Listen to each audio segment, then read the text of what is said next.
మెట్ల దగ్గర ప్రకాష్ కనిపించాడు. నువ్వా? అంది ఆనందంగా. నేనే. నేను కాకపోతే నిన్నిలా అడ్డగించే ధైర్యం ఇంకెవరికుంటుంది? నవ్వుతూ అన్నాడతను. నువ్వెప్పుడొచ్చావు? పొద్దున్నే వస్తావేమోనని ఎదురు చూశాను అంది సీత. పొద్దున్నే రావడం కుదరలేదు. సాయంత్రం 4:30 ఇక్కడికి చేరుకునేసరికి. ఆఫీస్కి వద్దామనుకున్నాను. కానీ నేనక్కడికి చేరుకునే లోపునే ఇంటికి బయలుదేరతావేమోనని ఇక్కడే ఉండిపోయాను. తీరా చూస్తే ఇంతవరకు ఆ అమ్మాయి గారి జాడ లేదు. విసుగు పుట్టి ఇప్పుడే బయలుదేరుతున్నాను. ఇంతలో కారు ఆగడం, అందులో నుంచి తమరు దిగడం. ఆ కారెవరిది? చక్రవర్తి గారిదేనా? సీత ఆశ్చర్యపోయింది. చక్రవర్తి నీకెలా తెలుసు? నాకు దివ్య దృష్టి ఉంది. నీకు చెప్పడం మర్చిపోయిన విషయం. అదిగో, అలా హేళన మొదలు పెట్టకు. త్వరగా చెప్పు. చక్రవర్తి గారు నీకెలా తెలుసు? నాకెలా తెలిసేముంది? ఎంతసేపటికి నీ జాడ లేకపోయేసరికి మీ అమ్మగారిని అడిగాను. ఆవిడేమో ఈ చక్రవర్తి గారి విషయం చెప్పింది. బహుశా వాళ్ళింటికి వెళ్ళుంటారని చెప్పింది. సీత తేలిగ్గా గాలి పీల్చుకుంది. అతను నా ఫ్రెండ్ సౌజన్య అన్నయ్య. చాలా కాలం వాళ్ళ కుటుంబంతో పరిచయం ఉంది నాకు. అసలు కొద్ది రోజులు వాళ్ళింట్లో మనిషిగానే ఉండేదాన్ని. ఆ తర్వాత వాళ్లకు ట్రాన్స్ఫర్ అయి వెళ్ళిపోవడంతో దూరమైపోయాం. ఇన్నేళ్లకు ఇప్పుడు మళ్ళీ కలుసుకున్నాం. కానీ ఈలోగా ఎంత ఘోరం జరిగిందో తెలుసా? సౌజన్యకు వివాహం అయింది. అయినా సంవత్సరంలోనే చనిపోయింది. సౌజన్యకు పుట్టిన పాపకు ఇప్పుడు 4 ఏళ్లు. ఎంత ముద్దుగా ఉంటుందో తెలుసా? నేనంటే ప్రాణం. వదలడం లేదనుకో. ఉత్సాహంగా చెప్పుకుపోసాగింది సీత. ఇదిగో చూడు, రాత్రంతా డాబా మీదే కూర్చుని మాట్లాడుకుందాం గాని ముందు ఈ మెట్ల మీద నుంచి ఇంట్లోకి వెళదాం పదా నవ్వుతూ అన్నాడతను. సీత సిగ్గుపడింది. తామున్నది మెట్ల మీద అన్న విషయమే మరిచిపోయింది. ఇద్దరూ మెట్లెక్కి పైకి చేరుకున్నారు. నేను ఇంట్లోకెళ్ళి 10 నిమిషాల్లో పైకొస్తాను, నువ్వు అక్కడే ఉండు అని చెప్పి ఇంట్లోకి చేరుకుందామే. త్వరగా 4 మెతుకులు తిని పైకి చేరుకుంది. ప్రకాష్ ఓ దుప్పటి పరుచుకుని పడుకునున్నాడు. అతని పక్కనే కూర్చుంది. ఎలా ఉంది ఉద్యోగం? అడిగింది సీత. ఏదో అంత సంతృప్తికరంగా లేదు. బహుశా కొద్ది రోజుల కంటే ఎక్కువ ఈ ఉద్యోగంలో ఉండను హ్యాపీగా అన్నాడతను. అరే, ఎందుకు? ఆశ్చర్యంగా అడిగింది సీత. ఏమో, నాకు బోరు కొడుతోంది. బావుంది. అలాగైతే ఎలా? మనం ఎప్పటికి ఒకటవగలం? నిష్ఠూరంగా అందామే. తొందరపడుకోయ్, నిదానమే ప్రధానం అన్నారెవరో. వైజాగ్లో ఓ కంపెనీ వాడు వీడిచ్చే జీతం కంటే 100 రూపాయలు ఎక్కువిస్తాను రమ్మంటున్నాడు. ఏ సంగతి 10 రోజుల్లో చెప్తానని చెప్పాను. కానీ ఇలా ఏ ఒక్కదానికి అంటిపెట్టుకుని ఉండకపోతే నష్టం నీకే కదూ అడిగిందామె. నిజమేనుకో, కానీ తప్పదు సీత. నిచ్చెనలు ఎక్కుతూ వెళ్ళకపోతే ఎంత కాలానికైనా కిందే ఉండిపోతాం. ప్రమాదకరమైనా సరే ఎప్పటికప్పుడు నిచ్చెనలు ఎక్కుతూనే ఉండాలి. ఇది నా థీరీ నవ్వుతూ అన్నాడు. సీత ఇంకేమీ మాట్లాడలేకపోయింది. కిందకి దిగొచ్చేసింది. జానకమ్మ సీత లోపలికి రాగానే తలుపులు గడియవేసి ఆమె వెనకే నడిచింది. సీత తన మంచం మీద పడుకుని ఏదో తెలుగు నవల తీసి చదువుకోసాగింది. చాలాసేపు ఆమె మంచం దగ్గరే కూర్చుంది సీత. ఆమె సీతతో ఆ రోజు ఎన్నో విషయాలు మాట్లాడాలని నిశ్చయించుకుంది. ఎన్నో రోజులుగా చెప్పలేకపోతున్న విషయాలన్నీ ఇంకా ఎలాంటి జాప్యం లేకుండా ఆమెకు తెలియజేయాల్సిన పరిస్థితులు ఏర్పడ్డాయి. ఆ రోజు మధ్యాహ్నం ఆమె తమ్ముడి దగ్గర నుంచి వచ్చిన ఉత్తరం ఆమెకెంతో అశాంతిని కలగజేయసాగింది. సీతకు రాను రాను వయసు పెరిగిపోతోంది. ఇప్పుడే ఏదొక సంబంధం చూసి వివాహం చేయకపోతే తర్వాత ఎంతో కష్టమవుతుంది. ఈ మధ్య నేను విన్న కొన్ని విషయాలు నాకు ఆందోళన కలగజేశాయి. ఆమె ఎవరో మీ ఇంటి పక్క యువకుడితో షికార్లు చేస్తోందట. వాళ్ళిద్దరూ పెళ్లి చేసుకోబోతున్నారని కూడా అనుకుంటున్నారు. కనుక ఈ విషయం బాగా ఆలోచించి త్వరలో ఒక నిర్ణయం తీసుకో. ఇది ఉత్తరంలోని సారాంశం. అసలు ఈ ఉత్తరం రాయకముందే తను సీత ప్రకాష్ల చనువు గురించి కలవరపడుతోంది. ఆ విషయం సీతను అడగాలని అనేక సార్లు అనుకుని కూడా సాహసం చేయలేకపోయింది. అందుకు కారణం సీత మీద తనకున్న నమ్మకం. సీత చాలా తెలివిగలది. ఈ చిన్న వయసులోనే అది ఎన్నో జీవిత సత్యాలు తెలుసుకుంది. అది ఎప్పటికీ చెడు నడత నడవదు. ఇవన్నీ తనకు తెలుసు. అయినా గాని ఇప్పుడు ఈ ఉత్తరం చూస్తే మళ్ళీ కలవరం బయలుదేరింది. సీత నిప్పులాంటి పిల్లని తనకు తెలిస్తే చాలదు, లోకానికి తెలియాలి. కాని ఆమెనెవరు అర్థం చేసుకుంటారు? ఈ అల్లరి నుంచి బయటపడేదెలా? ప్రకాష్ గురించి తనకేమీ వివరాలు తెలీదు. అతనికో స్థిరమైన ఉద్యోగమూ లేదు. అలాంటి అతనితో సీత ఏం సుఖపడుతుంది? కానీ ఒకవేళ సీత అతన్ని చేసుకోవాలి అనుకుంటే మాత్రం తనేమీ అభ్యంతరం చెప్పబోదు. సీతకు విచక్షణ జ్ఞానం ఉంది. ఏది మంచో ఏది చెడో ఆమె నిర్ణయించుకోగలదు. సీత నెమ్మదిగా పిలిచిందామె. "ఉమ్," నవల చదువుతూనే అంది సీత. మావయ్య దగ్గర నుంచి ఉత్తరం వచ్చింది ఇవాళ. "ఉహుం, ఏం రాశాడు?" కొద్ది క్షణాలు తటపటాయించింది జానకమ్మ. ఉత్తరంలోని విషయాలు చెప్తే సీత బాధపడుతుందేమో, అలా అని తెలియజేయకుండా వదిలేయడానికి వీల్లేదు. నీకు త్వరగా పెళ్లి చేస్తే బాగుంటుందని రాశాడు అందామె సీత వంకే చూస్తూ. సీత ఉలిక్కి పడింది. చేతిలోని నవల పక్కన పడేసింది. ఎందుకు అంది అనుమానంగా చూస్తూ. చూడమ్మా, లోకులు కాకులు 1కి 10 చిలవలు పలవలుగా అల్లుతారు. నువ్వు ప్రకాష్ స్నేహంగా ఉన్నందుకు మన వీధిలోనే అందరూ చులకనగా మాట్లాడుకుంటున్నారు. ఇంకా ఆ వార్త పాకిపోవడం ఎంతసేపు? సీత తత్తరపడింది. తన విషయం మామయ్య వరకు వెళ్ళిందంటే నమ్మబుద్ధి కావడం లేదు. ఇలాంటి వార్తలకు అంత వేగమా? అసలు ప్రకాష్ ఏమంటాడు? అతనికి నిన్ను వివాహం చేసుకునే ఉద్దేశం ఉందా? బయటపడిపోతూ అంది జానకమ్మ. సీత సిగ్గుపడింది. తల్లి దగ్గర ఆ విషయం మాట్లాడాల్సి రావడం ఇబ్బంది కలిగిస్తోంది ఆమెకి. చేసుకుంటాడమ్మా అంది ఆమె వైపు చూడకుండానే. మరి మీ ఇద్దరికీ ఆ ఉద్దేశం ఉన్నట్లయితే ఇంకా ఆలస్యం ఎందుకు? పెళ్లి చేసేసుకోకూడదు? సీతకేం జవాబు చెప్పాలో తెలియలేదు. ప్రకాష్ అప్పుడే పెళ్లి ఎందుకు వద్దంటున్నాడో తల్లికి అర్థమయ్యేటట్లు ఎలా చెప్పగలదు తను? ఇంకొద్ది రోజులు ఆగాలంటున్నాడమ్మా అంది నెమ్మదిగా. జానకమ్మ నిరాశపడింది. సరేనమ్మా, నీ ఇష్టం, నీకన్నీ తెలుసు. ఇలాంటివి ఎక్కువ కాలం నాంచడం ఎవరికీ మంచిది కాదు. సీత మనసంతా బరువెక్కిపోయింది. ఎటూ పాలు పోవడం లేదామెకి. మర్నాడు ఆ విషయం ప్రకాష్తో మాట్లాడాలని నిర్ణయించుకుంది. ఉదయం లేచేసరికి గదిలో ప్రకాష్ కనిపించలేదు. గదికి తాళం వేసింది. ఇంత పొద్దున్నే ఎక్కడికి వెళ్ళాడు అనుకొని ఆశ్చర్యపోయింది సీత. ఆఫీసుకు వెళ్ళడానికి తయారవుతుండగా బయట మోటార్ సైకిల్ హారన్ వినిపించింది. తనకు గుర్తే. అది అతను అప్పుడప్పుడు తీసుకొచ్చే మోటార్ సైకిల్ హారన్. మరికొద్ది క్షణాల్లో అతనే మేడ మీదకొచ్చేశాడు. సీత కూడా గడప దగ్గరకు రాగానే మెయిన్ రోడ్డు దగ్గర ఎదురు చూస్తుంటాను అనేసి మళ్ళీ కిందకు దిగిపోయాడు. చెప్పినట్లే అక్కడే ఆమె కోసం ఎదురు చూస్తూ కనిపించాడతను. ఇద్దరూ పార్కుకెళ్ళి కూర్చున్నారు. ఉదయం సమయం అవడం వల్ల పార్క్ అంతా నిర్మానుష్యంగా ఉంది. ఏవేవో కబుర్లు చెబుతున్నాడు హుషారుగా. కాని సీత అతని ఉత్సాహంలో భాగం పంచుకోలేకపోతోంది. ఏంటలా ఉన్నావు ఇవాళ? ఆమె పరిస్థితి గమనించి హఠాత్తుగా అడిగాడతను. ఏం లేదు అంది చిరునవ్వుతో. ఆమెను దగ్గరకు లాక్కుని పెదాల మీద చుంబించాడు. ఏంటిది అసహ్యంగా, ఎంత పబ్లిక్గానా? అంది సిగ్గుతో చుట్టూ చూస్తూ. మరి నువ్వు అబద్ధాలెందుకు చెప్పావు అన్నాడతను నవ్వుతూ. సీత మాట్లాడలేదు. చెప్తావా? మళ్ళీ ముద్దు పెట్టుకోవాలా? బెదిరింపుగా అడిగాడు. మా అమ్మ రాత్రి మన వివాహం గురించి అడిగింది అంది సీత తల వంచుకుని. అంటే ఆమెకు మన గొడవంతా తెలిసిపోయిందన్నమాట ఆశ్చర్యంగా అన్నాడతను. బావుంది. రోజూ ఆమె ఎదురుగానే మాట్లాడుకుంటుంటే ఆ మాత్రం తెలుసుకోలేదేమిటి? సరే, ఎంతకు ఇప్పుడు ఏమంటుందామే? మనం త్వరగా పెళ్లి చేసుకుంటే ఎవరినీ ఇబ్బంది పెట్టకుండా ఉండొచ్చు అని తన అభిప్రాయం కూడా అదే అన్నట్టు చెప్పిందామె. ఆమె భుజం చుట్టూ ఆప్యాయంగా చేయి వేశాడతను. సీత, నీకన్నీ వివరంగా చెప్పాను కదోయ్. సరే, పోనీ నేను వైజాగ్లో కొత్త ఉద్యోగంలో చేరిపోతాను. 2 నెలలు టైం ఇవ్వు నాకు, చాలు, సరేనా? సీత తల ఊపింది. మధ్యాహ్నం 1 గంట వరకు ఇద్దరూ అక్కడే కూర్చుండిపోయారు. ఆ తర్వాత మ్యాట్నీ సినిమాకి వెళ్లి ఇల్లు చేరుకున్నారు. మర్నాడు ఆఫీస్కెళ్లే ముందు ప్రకాష్ని కలుసుకుందామే. సాయంత్రం మీ ఆఫీస్ దగ్గరకు వస్తాను. ఒకవేళ ఏ కారణం చేతనైనా రాలేకపోతే ఇంటి దగ్గరే కలుసుకుందాం అన్నాడతను. సీత ఆఫీస్కొచ్చేసింది. సాయంత్రం బయట ప్రకాష్ కనిపించలేదామెకి. బస్టాప్లో నిలబడి బస్ కోసం ఎదురు చూడసాగింది. బస్టాప్లో నిలబడాలంటే కొత్తగా ఉంది.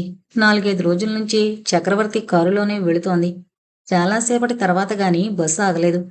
ఆ బస్సు చేరుకునేసరికి చీకటి పడిపోయింది. జనప్రవాహంలో కలిసిపోయి తను నెమ్మదిగా నడవసాగింది.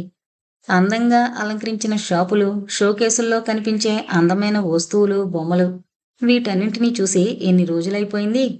నెమ్మదిగా నడుస్తుందామె. హఠాత్తుగా ఆమె దృష్టి మోటార్ సైకిల్ మీద వేగంగా వెళుతోన్న ప్రకాష్ మీద పడింది. అతని వెనక ఓ యువతి కూర్చుని అతని నడుం చుట్టూ చేయివేసి పట్టుకునుంది. ఏదో నవ్వుతూ అతనితో మాట్లాడుతున్నామే. పాలిపోయిన మొహంతో అక్కడే నిలబడి మోటార్ సైకిల్ కనుమరుగయ్యేంతవరకు చూస్తుండిపోయిందామె. ఆమె గుండెల్లో ఏదో బాధ. ఎవరామె? ప్రకాష్కి ఆమెకు ఏంటి సంబంధం? అతనితో అంత చనువుగా ఉందంటే ఎంత పురాతన పరిచయం అయి ఉండాలి? పోనీ వారిద్దరూ బంధువులు అనుకోవడానికి వీల్లేదే. తనకు హైదరాబాద్లో బంధువులున్నట్లు ప్రకాష్ ఎప్పుడూ చెప్పలేదు. నెమ్మదిగా బస్టాప్ దగ్గరకు నడిచింది సీత. ఆమె మనసంతా వికలమైపోయింది. ఒకవేళ ప్రకాష్ తనను ప్రేమిస్తున్నట్లే ఆ యువతను కూడా ప్రేమిస్తున్నాడా? తనతో షికార్లు చేస్తున్నట్లే ఆ యువతికి కూడా చెప్పాడా? మరి అతను చూపే ప్రేమంతా నటనేనా? కేవలం తనను మోసగించడానికే అతను తనకలా ఆశలు పెడుతున్నాడా? ఇంకక్కడ నిలబడలేకపోయింది సీత. ఖాళీగా పోతున్న రిక్షాను పిలిచి ఎక్కి కూర్చుంది. ఆమె కళ్ళు నీరుతో నిండిపోయాయి.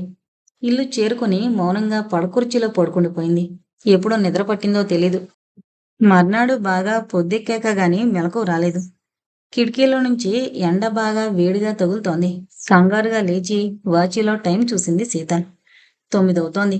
ఇంకో గంటలో ఆఫీసులో ఉండాలి. సాధ్యమేనా అది? త్వరగా బాత్రూం వైపు నడిచి టూత్ బ్రష్ అందుకుందామె.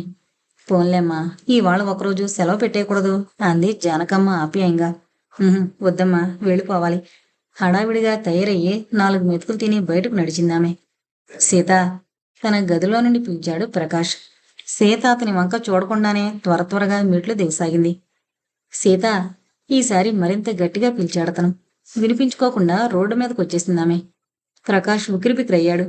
అదేంటి, తను పిలుస్తున్నా ఆమె ఎందుకు నిర్లక్ష్యం చేసింది? కావాలనే తన వైపు చూడకుండా, తన మాట వినకుండా వెళ్ళిపోయినట్లు తెలుస్తూనే ఉంది. అంత కోపం ఎందుకొచ్చింది ఆమెకి? హఠాత్తుగా గుర్తుకొచ్చింది అతనికి. తను అంతకు ముందు రోజు సాయంత్రం ఆమెను ఆఫీస్ దగ్గర కలుసుకుంటానని చెప్పాడు.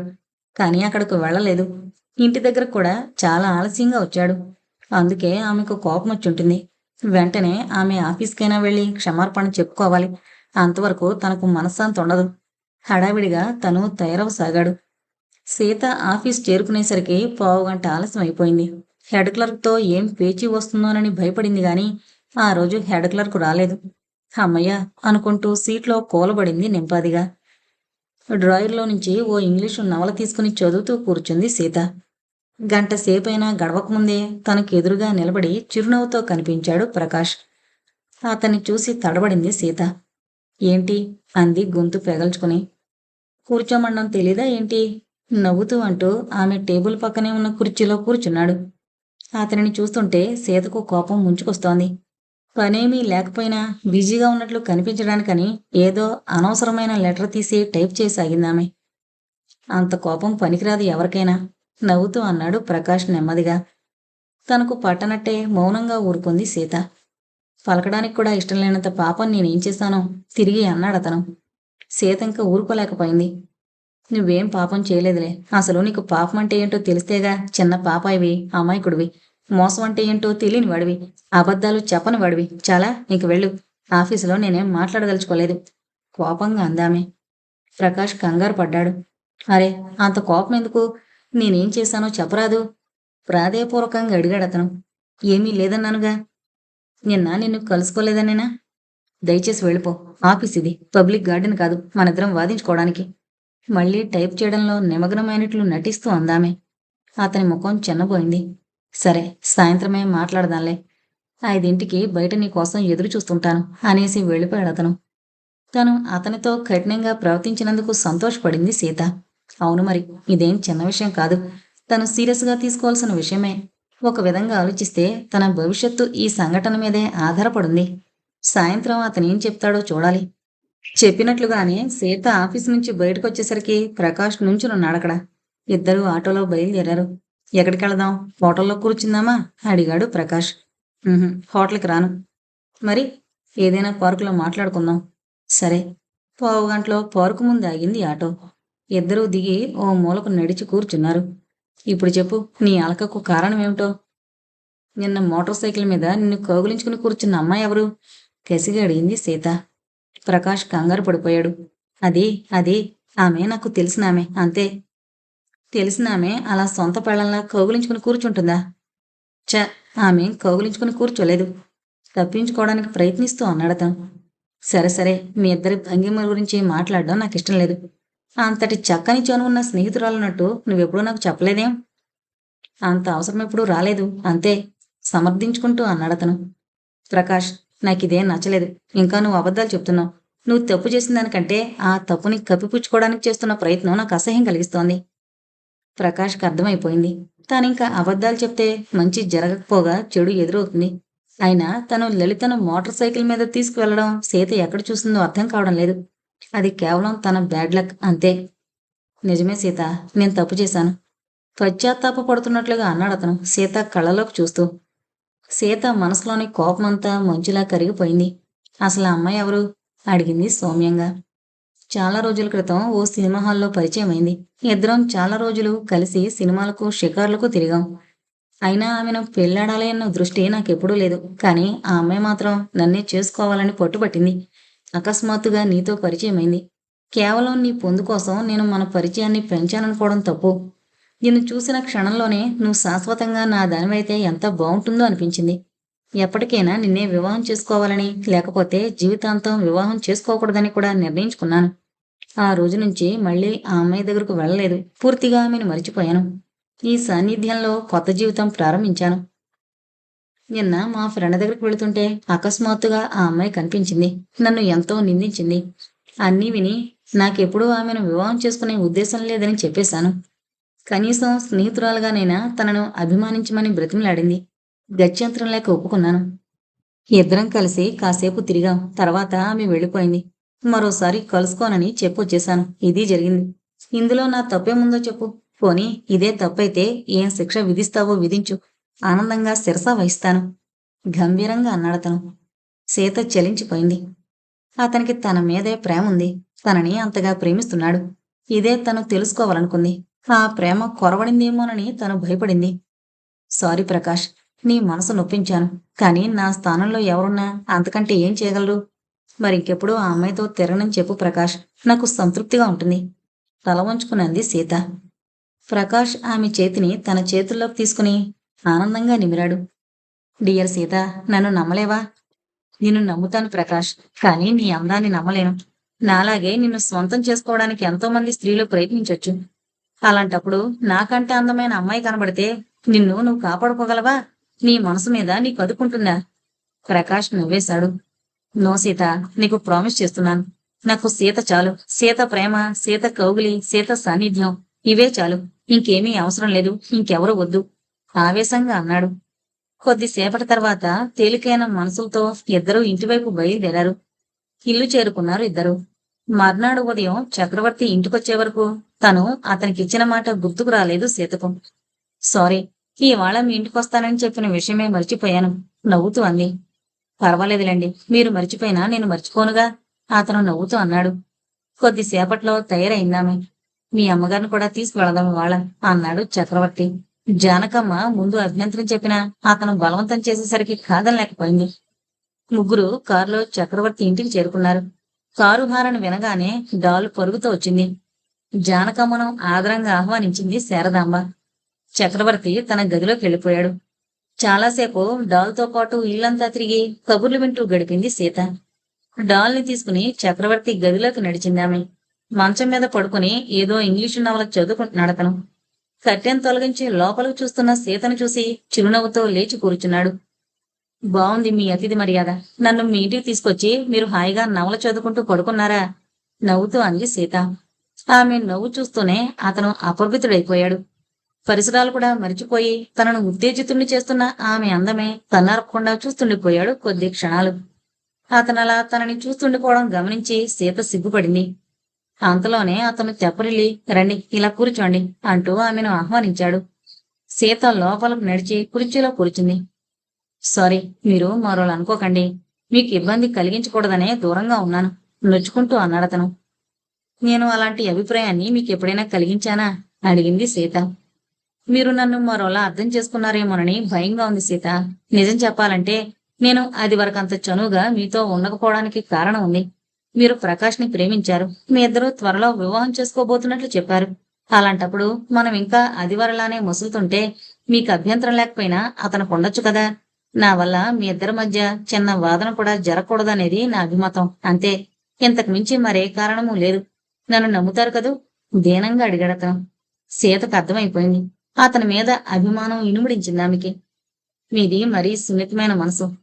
ప్రకాష్ అలాంటి వాడేం కాదులేండి. అతనికి నా మీద విపరీతమైన ప్రేమ, నమ్మకం ఉన్నాయి. నాకు ప్రకాష్ ఎంత ముఖ్యమో మీ స్నేహం కూడా అంతే ముఖ్యం. మీరు అలాంటివేమీ మనసులో పెట్టుకుని దూరంగా ఉండకండి. మీరలా ప్రవర్తిస్తే నాకెంత బాధగా ఉంటుందో మీకు తెలీదు. అలా అంటుంటే ఆమె గొంతు వణికింది. చక్రవర్తి కదిలిపోయాడు. సీత, నన్ను క్షమించండి. మరోసారి మీ మనసు నొప్పించనని హామీ ఇస్తున్నాను. ఇంకా వెళదాం పద ఆంటీ. డాలి వాళ్ళిద్దరి మాటలు అర్థం కాక గట్టిగా అనేసింది. ఇద్దరూ నవ్వుకున్నారు. తర్వాత సీత, జానకమ్మ ఇంటికొచ్చేశారు. రాత్రి చాలాసేపటి వరకు మేడపైన కూర్చుని ప్రకాష్ కోసం ఎదురు చూసింది సీత. కాని 11 అతని జాడ లేకపోయేసరికి ఇంట్లోకి వెళ్ళిపోయింది. ఆ మరనాడు కూడా ప్రకాష్ జాడ కనిపించలేదామెకి. అతని గురించే ఆలోచిస్తూ ఉండిపోయింది. ఎక్కడికి వెళ్ళినట్టు? తనకు చెప్పకుండా వెళ్ళడే. ఊర్లోనే ఉన్నట్టయితే ఇంటికెందుకు రాలేదు? అది వరకైతే మరో విధమైన ఆలోచనే వచ్చేది కాదు. కాని అతని వెనక మోటార్ సైకిల్ మీద కూర్చున్న అమ్మాయిని చూసిన రోజు నుంచి అతని చర్యలన్నీ అనుమానం కలిగిస్తూనే ఉన్నాయి. ఒకవేళ రాత్రంతా మరే స్త్రీతోనైనా గడిపాడా? ఏమో. అతని అందం ప్రమాదకరమైంది. అతని ఆకర్షణలో పడిన స్త్రీ త్వరగా బయటపడడం చాలా కష్టం. కాని తన విషయం వేరు. తను ప్రేమించింది అతని అందాన్నే కాదు, అతని వ్యక్తిత్వాన్ని కూడా. అంచేత అతని వ్యక్తిత్వంలో ఏమైనా లోపాలు కనిపించిన రోజు అతని మీద కూడా అయిష్టం చోటు చేసుకోక తప్పదు. ఆ మర్నాడు కూడా ప్రకాష్ కనిపించలేదు సీతకి. ఆమెకేమీ అర్థం కావడం లేదు. సాయంత్రం ఆఫీసు నుంచి బయటకొస్తుంటే చక్రవర్తి అప్పుడే ఆఫీసులోకొస్తూ కనిపించాడు. అతన్ని చూసేసరికి ఎంతో రిలీఫ్ కలిగింది సీతకి. దారి తప్పినట్లున్నారు కదూ? అడిగింది నవ్వుతూ. మీరేమైనా అనుకోండి, పర్వాలేదు, తను నవ్వుతూ అన్నాడు. ఇద్దరూ ఆఫీసు నుంచి రోడ్డు మీదకొచ్చారు. మీ కారేది? అడిగింది సీత. రిపేర్కెళ్ళింది. నిన్నట్నుంచి నేను పాదచారినే. ఇప్పుడు తెలిసొచ్చుంటుంది మీకు కారు లేని వాళ్ల బాధలు. ఆటోలో ట్యాంక్ బండ్ చేరుకున్నారిద్దరు. పక్కపక్కనే నెమ్మదిగా నడుస్తుంటే ఎంతో ఆనందంగా ఉంది సీతకు. చక్రవర్తి పక్కనుంటే లభించే ప్రశాంతత, మానసిక ఆనందం ప్రకాష్ దగ్గర లభించవెందుకని? అతని దగ్గర ఏదో కలవరం. అతని భవిష్యత్తు గురించి, అతని ఉద్యోగం గురించి, తామిద్దరూ గడపబోయే వైవాహిక జీవితం గురించి అన్నీ భయాలే. అతను మోసగాడని కాదు, అతన్ని తను నమ్మలేదని కాదు. కాని క్షణక్షణానికి మారిపోయే అతని ఆలోచనలు, అభిప్రాయాలే తనకు భయాన్ని కలిగిస్తున్నాయి. అందుకే మనోవైకల్యం. సీతగారు, మీ ప్రకాష్ని నాకెప్పుడు పరిచయం చేయలేదేం? అడిగాడతను. సీత సిగ్గుపడింది. అతను ఇప్పుడిక్కడ ఉండడం లేదు అంది క్లుప్తంగా. ఎక్కడుంటున్నారు? అతని గురించి వివరాలు చెప్పకూడదా నాకు? ఇద్దరూ ఖాళీగా ఉన్న బెంచ్ మీద కూర్చున్నారు. అదేదో ఇంజనీరింగ్ ఫరంకి రిప్రజెంటేటివ్ గా పనిచేస్తున్నాడు. కొత్తగా చేరాడ ఉద్యోగంలో. టూర్లు ఎక్కువ. ఓహో, తల ఊపుతూ అన్నాడతను. కాని అతనితో ఓ చిక్కొచ్చి పడింది. ఏ ఉద్యోగంలోనూ స్థిరంగా ఉండడు. సర్దుకుంటూనే చెప్పేసింది సీత. ఎందుకని? ఏమో, నేనెంత చెప్పినా వినిపించుకోడు. అతని లోకమే అతంది. చేరిన వెంటనే పెద్ద జీతాలిమ్మంటే ఎవరిస్తారు? అతి త్వరగా ధనవంతుడైపోవాలని కోరిక. చక్రవర్తి నవ్వేశాడు. అతనుకో విచిత్రమైన అభిప్రాయం ఏర్పడిపోయింది. చక్రవర్తి గారు, మా వివాహం అయిన తర్వాత నేను ఉద్యోగం చేయకూడదట. ఎందుకని? స్త్రీ ఉద్యోగం చేయడం అంటే బానిసత్వమేనట. తన భార్య ఎవరికీ బానిస కాకూడదట. నవ్వొప్పుకుంటూ అంది సీత. చక్రవర్తి కూడా నవ్వేశాడు. టైం చూసుకుంది సీత. 8 అవుతోంది. వెళదాం పదండి, అమ్మ ఎదురుచూస్తూ ఉంటుంది నా కోసం అంటూ లేచి నిలబడింది. ఇద్దరూ బయలుదేరారు. ఇంటి దగ్గర ఆటో దిగి నిలబడిందామె. బెంగాలీ యువతి హడావిడిగా మెట్లు దిగి వచ్చింది సీత దగ్గరకు. సీత అని పిలిచింది గాబరాగా. ఏంటి? ఆశ్చర్యంగా అంది సీత. మీ అమ్మకు సాయంత్రం విపరీతంగా కడుపు నొప్పి వచ్చింది. హాస్పిటల్లో చేర్పించాం అందామె. హా, హాస్పిటల్లో చేర్పించారా? వణుకుతున్న స్వరంతో అంది సీత. చక్రవర్తి ఆటో దిగి ఆమె దగ్గరకొచ్చాడు. ఏ హాస్పిటల్లో చేర్పించారు? అడిగాడామెని. ఉస్మానియా. ఇప్పుడెలా ఉంది? ఇంకా తగ్గలేదు. ఆపరేషన్ చెయ్యాలంటున్నారు. సీతకు దుఃఖం పొంగుకొచ్చింది. జలజల రాలిపోతున్న కన్నీళ్లు కంటి చెంగుతో తుడుచుకోసాగింది. సీత, మీరేమీ గాబరా పడకండి, మనం హాస్పిటల్కెళ్ళి చూద్దాం ధైర్యం చెబుతూ అన్నాడు చక్రవర్తి. అదే ఆటోలో ఇద్దరూ హాస్పిటల్ చేరుకున్నారు. బెంగాలీ యువతి భర్త అక్కడే ఉన్నాడు. అమ్మయ్యా, వచ్చారా? మీకోసమే చూస్తున్నాను సంతృప్తిగా అన్నాడతను. ఎలా ఉంది అమ్మకి? అడిగింది సీత ఆదుర్దాగా. ఏం పర్వాలేదు, ఇప్పుడే నొప్పి కొంచెం తగ్గింది. పదండి చూదురుగాని అంటూ వార్డులోకి తీసుకువెళ్లాడు. జానకమ్మ కళ్ళు మూసుకునే ఉంది. ఆమెను లేపకండి, నర్సు గట్టిగా అంది. మీరిక్కడే కూర్చోండి, నేను డాక్టర్ దగ్గరికెళ్ళి మాట్లాడొస్తాను అన్నాడు చక్రవర్తి. సీత తలూపింది. ఆమెకు తల్లిని చూశాక కొంత ధైర్యం చేకూరింది. చక్రవర్తి పావుగంట తర్వాత తిరిగొచ్చాడు. ప్రస్తుతానికి ఏమీ అపాయం లేదట్లేండి. వారం రోజుల తర్వాత ఆపరేషన్ చేస్తారట. ఆ తర్వాత 10 రోజులైనా కనీసం అబ్జర్వేషన్ కోసం హాస్పిటల్లోనే ఉండాలంట. సీత అయోమయంగా చూసింది అతని వంక. కొద్దిసేపు ఇద్దరూ జానకమ్మ బెడ్ దగ్గరే కూర్చున్నారు. ఆ పేషెంట్కి ఏమీ పర్వాలేదు, మీరింక వెళ్ళిపోండి ఇక్కడి నుంచి అక్కడికొచ్చిన నర్సు వారిని చూస్తూ అంది. ఈమె ఇక్కడే ఉంటుంది, నేను వెళ్ళిపోతున్నాను అన్నాడు చక్రవర్తి. నాకు ఇక్కడే ఉండాలనుంది సీత, కానీ ఈ నర్సుతో గొడవ. ఇదిగో, ఇది మా ఫోన్ నెంబర్. ఎంత రాత్రైనా సరే, ఏమైనా అవసరం వస్తే హాస్పిటల్ నుంచే ఫోన్ చేయి, నేను వచ్చేస్తాను అన్నాడతను ఓ కాగితం మీద తన ఫోన్ నెంబర్ రాసిస్తూ. తలూపింది సీత. ఆమెకు లోపల భయంగానే ఉంది. అతను తనతో పాటు రాత్రంతా అక్కడే ఉంటే బావుండనుకుంది.